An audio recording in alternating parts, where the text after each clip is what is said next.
बिस्मिल्लाहिर्रहमानिर्रहीम अस्सलाम वालेकुम, वेलकम टू माय चैनल। तो दोस्तों, आज मैं आपके साथ बहुत ही चटपटी और मसालेदार तवा कलेजी की रेसिपी शेयर करूंगा। यहाँ पे 3 बड़े साइज के टमाटर लिए और उसको 2 से 3 सब्ज मिर्च के साथ अच्छी तरह ग्राइंड कर लेंगे, इसका पेस्ट बना लेंगे।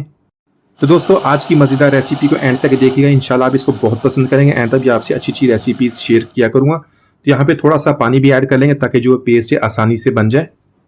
तो यहाँ पर मैंने मटन की कलेजी ली है, आप बीफ या मटन दोनों में इसको बना सकते हैं। यहाँ पे मैंने इसको अभी बिल्कुल नहीं धोया, आपको मैं इसका साफ करने का तरीका बताऊंगा कि किस तरह हमने इसकी सफाई करनी है कि इसके अंदर से स्मेल भी खत्म हो जाएगी और बिल्कुल ये नरम और मुलायम बिल्कुल सॉफ्ट बन जाएगी। तो इसी तरह इसको साफ कर लेंगे, दरमियान में से एक कट लगाएंगे। तो इस तरह कट लगाने के बाद इसके ऊपर एक बारीक सी झिल्ली होती है, एक लेयर होती है, इसको हम बहुत एहतियात से इस तरह उतार देंगे। तो इसके उतारने से जो हमारी कलेजी है बहुत ही सॉफ्ट बनेगी। तो ये देखें, मैंने दोनों तरफ से इसको उतार लिया और कलेजी हमारी बहुत अच्छी तरह से सॉफ्ट हो गई है। तो इसको हम छोटे पीसीज में काट, तो तवा कलेजी की रेसिपी बनाने के लिए इसके जो पीसीज होते हैं छोटे रखते हैं। तो इस तरह सारे पीसीज में काटने के बाद इसको पानी में डिप कर देंगे, उसमें थोड़ा सा सफ़ेद सिरका 1 टेबल स्पून ऐड कर देंगे। तो सिरका ऐड करने से ये इसकी स्मेल भी खत्म हो जाएगी और इसके अंदर से जो एक्स्ट्रा ब्लड है वो भी खत्म हो जाएगा और जो 5 मिनट के बाद जो हमारी कलेजी है बहुत ही अच्छी तरह साफ हो जाएगी।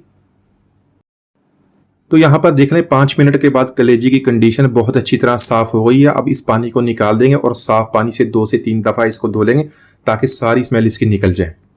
तो यहाँ पर तवा कलेजी बनाने के लिए मैंने यहाँ पर नॉन स्टिक तवा ले लिया, उसके ऊपर 1/4 कप ऑयल का ऐड कर देंगे और एक छोटे साइज का प्याज बारीक काट के इसके ऊपर डाल देंगे। तो यहाँ पे कलेजी को कभी भी हम डायरेक्ट ऑयल के साथ ऐड नहीं करेंगे, इस तरह जो हमारी कलेजी है वो हार्ड हो जाती है, बहुत सख्त बनती है। तो इसी तरह हमने इसको 1 मिनट तक फ्राई कर लेंगे, 1 से 2 मिनट तक थोड़ा सा कच्चापन इसका दूर कर लेंगे और 1 टेबल स्पून लहसुन अदरक का पेस्ट ऐड कर देंगे और इसी तरह लहसुन अदरक के पेस्ट को भी 1 से 2 मिनट तक इसी तरह कुक कर लेंगे ताकि जो इसकी स्मेल खत्म हो जाए।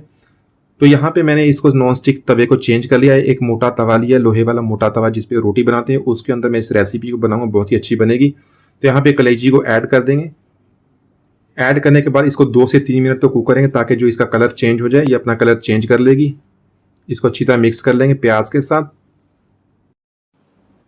तो यहाँ पर कुछ मसाले ऐड करेंगे, 1/4 टीस्पून हल्दी ऐड कर लेंगे, 1/2 टीस्पून पिसी हुई लाल मिर्च, 1 टीस्पून सूखा धनिया उसको दरदरा सा कूट लेंगे, वो ऐड कर देंगे, 1/4 टीस्पून काली मिर्च का पाउडर ऐड करेंगे, 1 टीस्पून जीरा पाउडर ऐड करेंगे और 1/2 टीस्पून कुटी हुई लाल मिर्च, रेड चिली फ्लेक्स। तो यहाँ पे आपने सब्ज मिर्च को भी पेस्ट के अंदर बना के डाला था, इसलिए इतनी मिर्ची काफ़ी है। तो यहाँ पे इसको अच्छी तरह मिक्स करने के बाद 1 से 2 मिनट तक इसकी भुनाई कर लेंगे ताकि जो मसाले के साथ सारी चीज़ें अच्छी तरह मिक्स हो जाए। तो यहाँ पर मसालों की कलेजी के साथ अच्छी तरह भुनाई हो गई, इसमें टमाटर और सब्ज मिर्च का जो हमने पेस्ट बनाया हो तो वह ऐड कर देंगे। यहाँ पे फ्लेम को हाई कर देंगे, हाई फ्लेम पे इसकी 3 से 4 मिनट तक अच्छी तरह भुनाई कर लेंगे ताकि जो हमारा मसाला अच्छी तरह तैयार हो जाए। यहाँ पे देखें, मसाले ने ऑयल को रिलीज कर दिया है, इसके अंदर 2 टेबल स्पून भर के दही के ऐड कर देंगे, इसको अच्छी तरह मिक्स कर लेंगे और मजीद 1 से 2 मिनट तक इसको कुक कर लेंगे। फ्लेम को यहाँ पे हाई कर लेंगे, हाई फ्लेम पे इसी तरह इसको मिक्स करते जाएंगे और साथ साथ इसको कुक करते रहेंगे। तो यहाँ पे 1/2 कप पानी का ऐड कर देंगे, इसको अच्छी तरह मिक्स करने के बाद इसको लो फ्लेम पे 5 मिनट के लिए कवर कर देंगे। यहाँ पर अभी तक मसालों के साथ मैंने नमक ऐड नहीं किया, नमक आप हमेशा एंड में ऐड कीजिएगा, इससे कि जो हमारी कलेजी है वो सख्त नहीं होती। तो यहाँ पे 5 मिनट तक इसको कुक कर लिया, माशाल्लाह बहुत ही प्यारी खुशबू आई। यहाँ पे 1 टीस्पून नमक का आप हस्ब जायका ऐड कर लें, 1/2 टीस्पून इसके अंदर गरम मसाला पाउडर ऐड कर देंगे और 1 टीस्पून कसूरी मेथी, अच्छी वाली कसूरी मेथी ऐड कर देंगे, बहुत ही प्यारी खुशबू आएगी। तो इसको अच्छी तरह मिक्स कर लेंगे, मजीद 1 से 2 मिनट इसी तरह इसको कुक कर लेंगे। तो देखें माशाल्लाह कितना शानदार इसका बहुत ही मज़ेदार मसाला, बहुत ही चटपटा मसाला इसका तैयार हो गया है। यहाँ पर ऐड करेंगे बारीक कटी हुई सब्ज मिर्च और बारीक कटा हुआ सब्ज धनिया। इसके अलावा इसको मजीद चटपटा बनाने के लिए आप लीमू भी ऐड कर सकते हैं। तो इसको अच्छी तरह मिक्स कर लेंगे।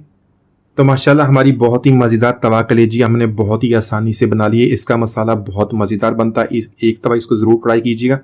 उम्मीद है आज की रेसिपी आपको पसंद आएगी। मिलते हैं अगली वीडियो तक, इजाज़त दीजिए, अल्लाह हाफिज़।